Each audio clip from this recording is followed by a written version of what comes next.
So we recently hosted a webinar on steel corrosion and of reinforcing steel and concrete, why it happens and what can be done to mitigate it.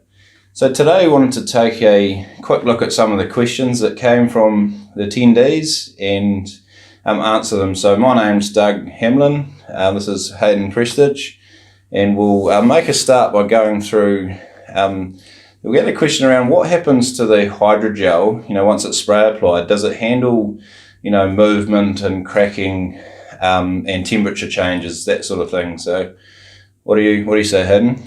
That's a great question. Once the hydrogel comes into the concrete, you can't remove it, so it becomes part of the concrete matrix. So once that extra CSH is built into the concrete, it's formed and becomes part. So if we're talking temperatures, if we're talking standard temperatures where we're living conditions, it won't affect it. If we're getting over 100 degrees, that's when we start affecting the product. But as far as movement goes, any crack or anything that is moving with rolling loads, that sort of thing, that will be affected. That won't matter by that.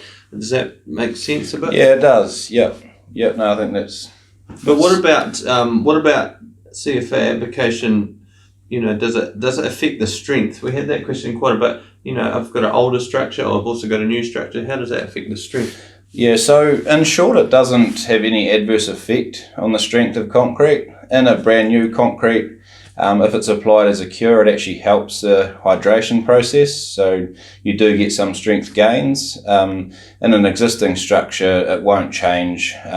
It won't change the strength of the concrete that's there. It will keep it in that same position, but won't change it. I suppose you could look at it from a durability point of view. You're not exactly adding to the strength, but you're making it more durable, so you get that life out of it. Probably leads on to the acid attack question we had. Will it help? Will the system help and protect against acid? Your thoughts on that? Yeah, so there's a general approach to acid attack is to go away from a traditional concrete mix and use some alternative. You might be cementitious or might be some alternative aggregates. And they generally is a high cost, and they can be quite difficult to implement into the concrete or the manufacturing process.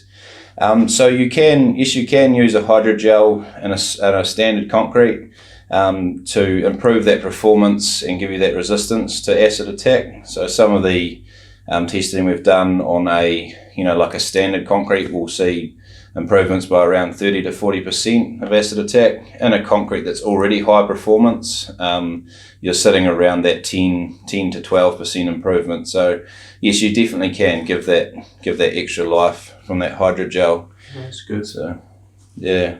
So moving on to a question that came up around the actual corrosion. So are we actually talking about stopping the reinforcing steel from corroding by treating it with a hydrogel? Yes, we are. And how does that compare against using a stainless steel reinforcing bar or the other alternatives there are out there? What would you say? My initial thoughts on that is very expensive. These alternatives reinforcing, be it like a composite reinforcing, be it stainless steel reinforcing, these type of systems, very expensive, not only to purchase but to install and be part of the project. Whereas our application system so easy, so quick as well, but so effective. So we're working with the concrete itself. It's a lot more cost effective overall. Yeah, definitely. And the other thing, another popular option out there is epoxy coating steel. That's all well and good, but it's only really as good as the weakest point in that coating. So once that goes, you're back to square one in terms of corrosion. That's interesting. Talking about steel, we often get the question, I think it came up on this webinar as well, is how does it, say you stop penetration, stop water getting into that, but there's still some corrosion going on, how does that work, like once we've sealed the concrete? In a sense. Yeah, so that's a good point. So, the corrosion that's already happened is still going to remain there. But without the presence of moisture and a limited oxygen supply, and also the hydrogel binds up those contaminants, so whether that's chlorides or sulfates, carbon dioxide, that sort of thing. They're all bound in the gel, and so that process is really stifled. It can't carry on, and it needs those three things to be present to corrode. So does that make sense? So that simple logic of, I suppose, stopping moisture migration, stopping moisture getting into the concrete, you're taking away one of those ingredients. I think that's good, and it comes up a lot. Will it spread once one key thing, I suppose, is once you've done repairs, breakout repairs, is make sure you treat the whole structure, because you'll get corrosion breakout right beside where you've repaired very quickly. And so if we treat the whole structure, make the whole concrete impermeable, and that's where we get our effectiveness, right? Yeah, exactly right. Yeah, so we're not, and just to reiterate, we're not saying we can reverse that process or take that or end of that corrosion right away. We're saying we can halt it at that, that current condition. So more around the application of the hydrogels. The very unique thing with a hydrogel treatment is that, or without hydrogel treatments, is that they can penetrate up to 150 mils into the concrete. And they do that by a chemical reaction, so it's not just relying on, gravity or forces there. And, people say, so are you getting, right into those internal pores of the concrete? And yes, we are. And how far in do we normally, migrate into the concrete? There's a few measures there. Eh? Yeah, absolutely. Great point. It always comes up. And so we did a lot of testing around it, really. So either with dyes, we've also put isotopes in there, and X-ray, also taking cores and with slicers, to see what depth we're getting down. So on average, we get 150 mils penetration. On some existing structures, we get right up to 200 mils and some.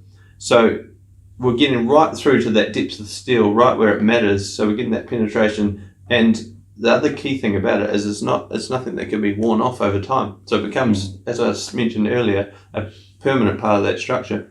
Yeah, exactly right. And you really fix the problem, where it's happening, rather than just putting if you're putting a coating or something, it's like putting a bandage on a broken bone. The bone's still broken underneath the skin. You need to really get in and fix the break. Sorry. No, I was just going to say, what about that question that came up about what age, what's the concrete age that I can apply to? New concrete, or do I wait, or can I apply it to an old structure? Yeah, no, it comes up a lot. And in short, you can apply it to any age concrete. In actual fact, the very best time to apply it is within 24 hours of the concrete pour.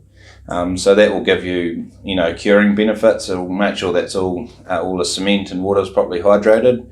But it can be applied to any concrete, any age concrete, as long as it's clean and absorbent. So a simple test is, if water will soak into it, will migrate into the concrete. So is that? Yeah, that's good. That is good. So basically, in essence, any age concrete, and you'll get that protection soon after the application. So talking about applications and running into how do we know it's in there, and how do we and I think this question came up, what methods are out, like how do we test once it's in there that it's performing? Yeah, so there's a couple of ways, and it is accepted in the industry that the permeability of the concrete is really the key measure as to how durable it is, because if you can stop that moisture getting through to the steel, you stop those problems right from the outset. So we do a lot of what we call GWT. It's a germane instruments test, and it's an on-site test that you bolt onto the concrete, and you can test the permeability at set areas around a structure, and you can monitor that at a year, a 5-year, whatever cycle you want to do.